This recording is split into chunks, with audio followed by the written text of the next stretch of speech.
dan tujuan analisisnya. Sebenarnya kan di awal tadi sudah dikatakan bahwa datanya tidak normal ya. Awalnya kami juga bingung kalau datanya tidak normal terus gimana. Tapi akhirnya ya udah akhirnya kami mengasumsikan misal nih pura-puranya itu datanya normal dan juga homogen. Nah, jadi ini data yang kami peroleh dari soal, kami tulis ulang.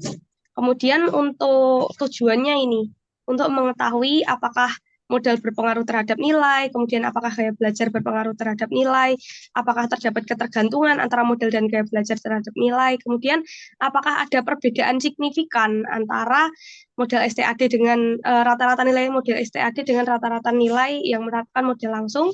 Terus kalau ada itu yang mana yang lebih baik, apakah STAD atau yang langsung. Kemudian apakah ada perbedaan antara visual dengan auditori, kemudian visual dengan kinestetik, dan juga auditori dengan kinestetik. Dan jika ada perbedaan, manakah gaya belajar yang lebih baik? Apakah auditori, apakah visual, atau justru yang kinestetik? Nah, berikut ini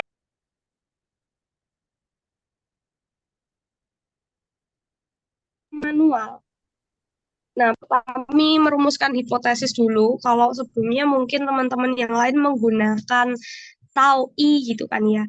Kami lebih menuliskan dengan kalimat seperti ini, tujuannya agar dipahami oleh orang yang awam, tidak hanya yang mengerjakan aja, jadi untuk yang membaca juga lebih paham. Karena kan terkadang bingung ya, tahu sama dengan nol itu maksudnya apa gitu. Jadi kami sengaja menuliskan dengan bentuk kalimat seperti ini supaya lebih mudah dipahami saja.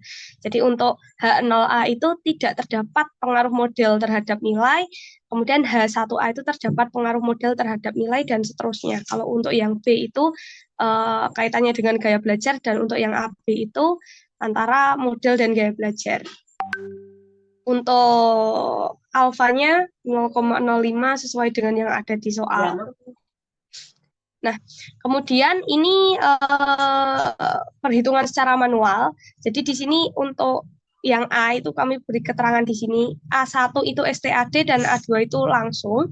Kemudian yang B 1, 2, 3, 1 itu visual, 2 auditori, dan 3 kinestetik.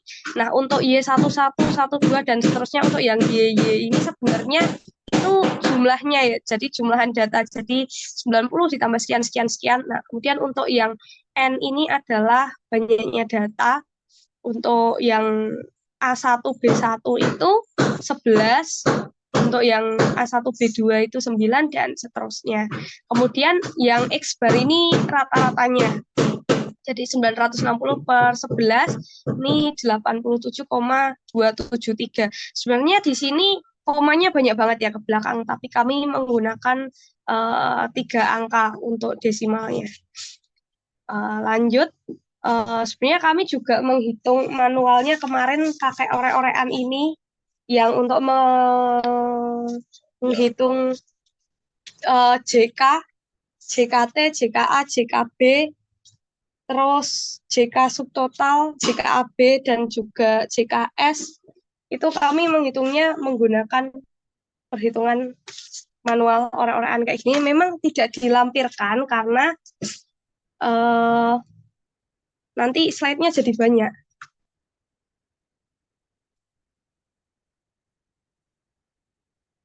Maaf, macet sebentar. Ya, kelihatan orang-orangnya, Mas.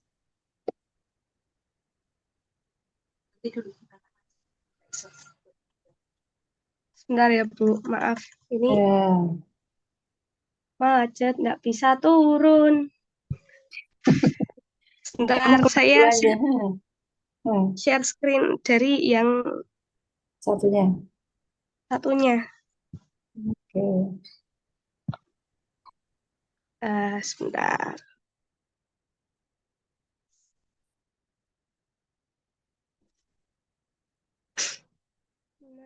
Mana?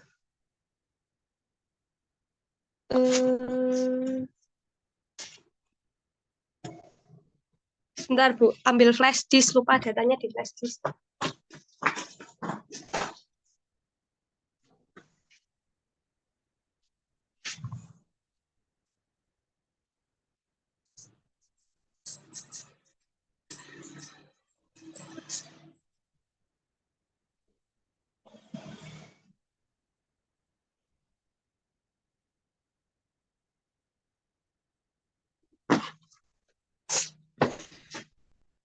Wes iso belum?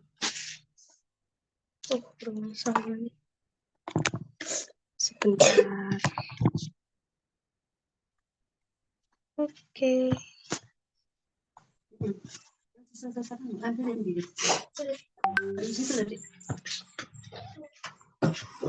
Ini yang nah,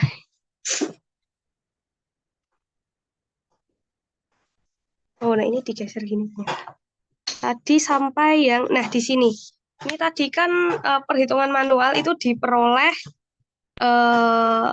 hasil seperti ini JK, RK, F, kemudian F tabel dan juga kesimpulannya diperoleh bahwa H0A-nya ditolak, H0B ditolak dan H0AB diterima. Dengan demikian maka keputusan ujinya atau hasil ujinya yaitu terdapat pengaruh model terhadap nilai, kemudian terdapat pengaruh gaya belajar terhadap nilai, dan yang terakhir tidak terdapat ketergantungan antara model dan gaya belajar terhadap nilai. Nah, di sini diperoleh hasilnya untuk yang F. Kami meng-highlight-nya di F sini. Untuk yang FA itu 13,695, kemudian yang FB itu 26,853, kemudian yang untuk yang AB itu 0,140. Nah, ini nanti mungkin ada perbedaan pada yang SPSS, tapi nanti akan dijelaskan. Selanjutnya, kami mengecek rata-rata perbedaan rata-rata nilai. Yang pertama itu modelnya dulu, karena tingkat faktor yang ada pada model itu hanya ada dua, I-nya ada dua, yaitu STAD dan langsung, maka rata-rata nilai dapat langsung dibandingkan, seperti yang waktu itu disampaikan oleh Bu Ketut, ketika I-nya hanya ada dua, maka dapat langsung dibandingkan. Nah, untuk di sini kan rata-rata nilai siswa itu kan yang STAD itu 78, untuk yang langsung itu 69, Nah, ini dapat dari mana? Dapatnya dari sini tadi. Dapatnya dari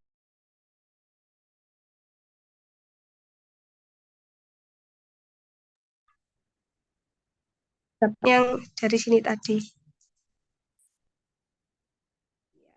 Ini sama ini. Jadi membandingkan dua ini. Itu untuk yang model. Untuk yang model,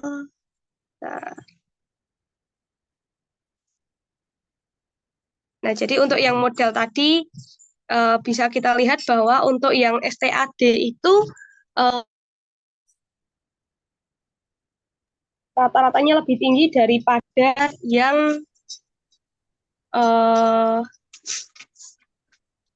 yang langsung.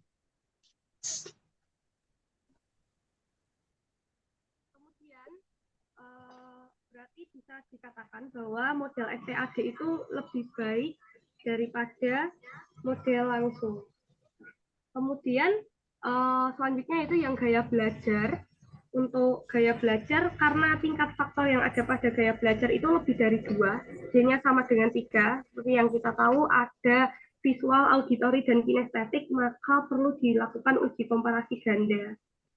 Nah, di sini untuk hipotesisnya, hipotesis 0, 1, 2, ini maksudnya adalah H0 untuk yang karena kan bandinginnya kan bandingin gaya belajar ya.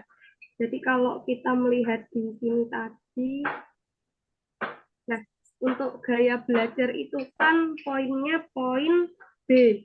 Jadi bandingnya nanti antara ini. Nah, saya coret dulu. Bandinginnya antara kolom pertama dengan kolom kedua, kemudian kolom pertama dengan kolom ketiga, dan kolom kedua dengan kolom ketiga. Jadi membandingkannya seperti itu. Nanti kembali ke sini. Jadi untuk yang kolom pertama, kolom kedua, untuk membandingkan antara yang visual dengan auditori itu H0-nya tidak terdapat perbedaan yang signifikan, kemudian H1-nya terdapat perbedaan yang signifikan. Kemudian untuk yang 1,3 itu untuk membandingkan apakah terdapat perbedaan yang signifikan antara gaya belajar visual dengan kinestetik. Untuk yang 2,3 itu berarti untuk membandingkan yang auditori dengan kinestetik dengan alfanya 0,05. Nah, selanjutnya ini kita hitung dulu B-1 dikali F. F-nya F tabel, alfa, B-1, N besar min AB. Jadi di situ 3-1, B-nya tadi kan 3 ya. Ada auditori, visual, dan kinestetik tadi. Jadi 3-1 kali F 0,05 251. Nah, 51 itu tadi dari 57 dikurangi 2 kali 3. Ya, berarti 2 dikali, kalau kita melihat dari F tabel, F 0,05251 itu 3,18. Maka diperoleh hasil 6,36. Kemudian tadi untuk yang memutuskan kira-kira apakah H0 diterima atau ditolak, itu kita bisa menggunakan F. Nah, di sini F-nya itu yang F12 untuk membandingkan antara yang visual dengan auditori itu menggunakan ini rata-rata pertama dikurangi rata-rata kedua dikuadratkan per RKS. Jadi untuk RKS ini nanti ke bawah nilainya tidak akan berubah. Terus ini dikali 1 per N dari data pertama ditambah 1 per N dari data kedua. Nah, ini dapatnya dari mana? Sesuai dengan tabel yang sudah dibuat di awal tadi. Nah, jadi dapatnya dari ini tadi. Jadi yang dimaksud rata-rata data pertama kedua itu yang ini rata-rata data pertama, rata-rata data kedua. Jadi tadi kalau dikurangi berarti ini dikurangi ini, kemudian dikuadratkan per RKS. Untuk yang RKS itu yang letaknya di bawah. Yang ini yang saya blok pakai warna kuning. Kemudian untuk yang ketiga nanti yang X bar titik 3 itu. Ini. Kemudian untuk N-nya ini 22, 19, dan 16 yang kita gunakan itu untuk menghitung. Kembali lagi ke yang perhitungan tadi, diperoleh hasil untuk F12 itu 15,627 yang berarti lebih besar dari 6,36. Maka H0-nya itu ditolak. Dengan kata lain, terdapat perbedaan yang signifikan antara rata-rata nilai siswa yang menerapkan gaya belajar visual dengan rata-rata nilai siswa yang menerapkan gaya belajar auditori.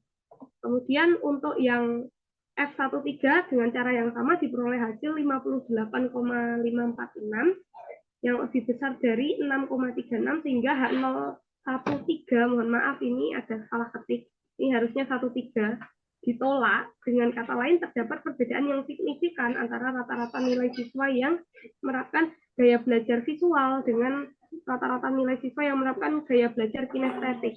Dan yang terakhir untuk yang membandingkan kolom kedua dengan kolom ketiga F23 diperoleh hasil 14,140 yang juga lebih besar dari 6,36 sehingga H0-nya juga ditolak.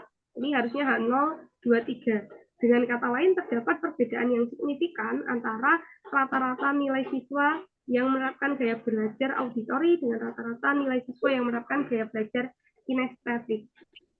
Nah, dari sini kita baru bisa menyimpulkan manakah gaya belajar yang lebih baik. Nah, sekarang kita melihat ke rata-ratanya.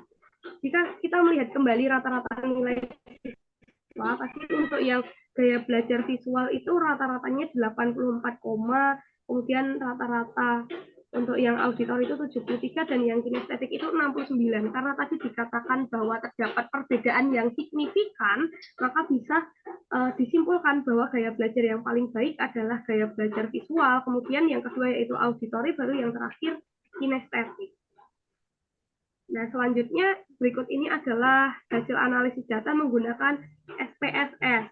Jadi, untuk tabel test of between subject effect, nah, menggunakan univariate analysis pada SPSS itu diperoleh hasil yang kurang lebih sama dengan perhitungan manual. Nah, tapi tadi kan juga ditanyakan oleh Arum, ada perbedaan angka, apakah itu boleh, apakah itu berpengaruh besar gitu kan ya. Jadi di situ kan yang kami soroti itu sebenarnya ini F-nya. Jadi ketika F-nya itu dia tidak beda signifikan dengan hasil yang tadi, jadi saya rasa kelompok saya rasa tidak masalah gitu. Karena hasil yang diperoleh nanti sama, bahwa untuk H0A itu ditolak, kemudian yang B juga ditolak, dan yang H0AB itu diterima. Jadi diperoleh kesimpulan yang sama pula, bahwa terdapat pengaruh model terhadap nilai, kemudian terdapat pengaruh gaya belajar terhadap nilai, dan yang terakhir tidak terdapat ketergantungan antara model dan gaya belajar terhadap nilai. Nah, kemudian ini plotnya, plot untuk yang model belajar.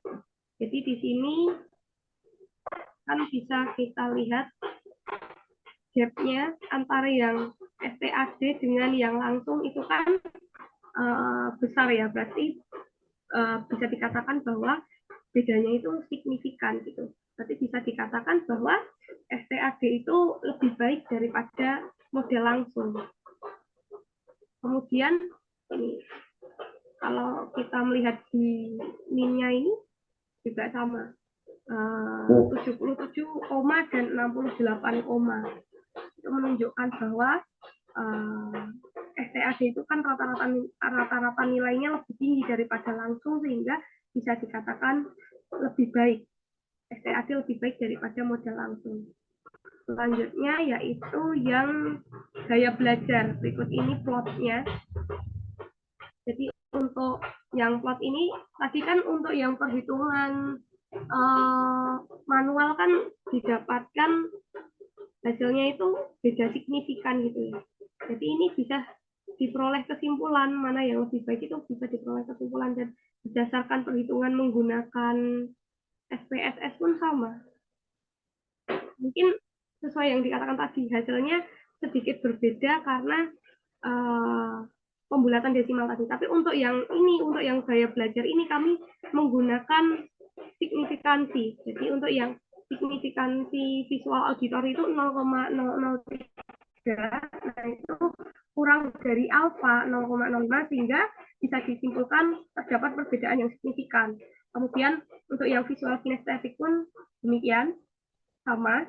Untuk yang auditory kinestetik pun sama, sehingga kesimpulannya pun sama dengan hasil perhitungan manual tadi. Nah, kemudian jika dilihat kembali rata-ratanya pun hasil yang diperoleh sama dengan cara perhitungan manual, sehingga bisa disimpulkan bahwa gaya belajar yang paling baik adalah gaya belajar visual, kemudian disusul dengan auditory, dan yang terakhir adalah gaya belajar kinestetik.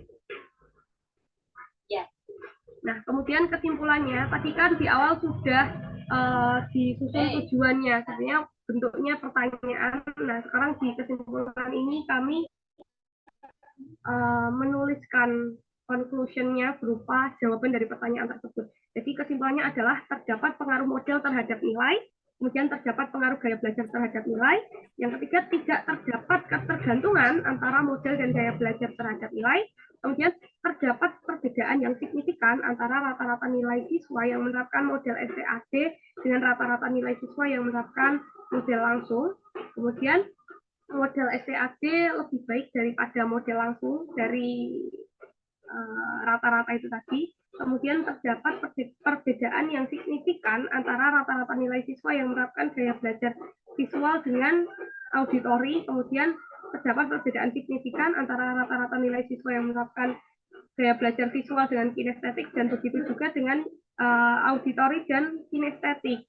Dan dapat disimpulkan bahwa gaya belajar yang paling baik berdasarkan rata-ratanya ya adalah gaya belajar visual. Kemudian yang kedua, yang terbaik kedua adalah yang auditori, dan yang terakhir adalah yang kinestetik. Ya, jadi demikian hasil analisis dari kelompok kami. Terima kasih. Oke, masih ada pertanyaan dari teman-teman? Saya kira sudah ini ya, sudah bisa mengcover ya, istilahnya seperti kayak summary dari yang awal tadi ya. Tapi kalau masih ada yang mau tanya, silakan. Ada dari kelas A, kelas B, kelas C? Nggak ada. Oke, kalau nggak ada, silakan boleh ditutup, Mas.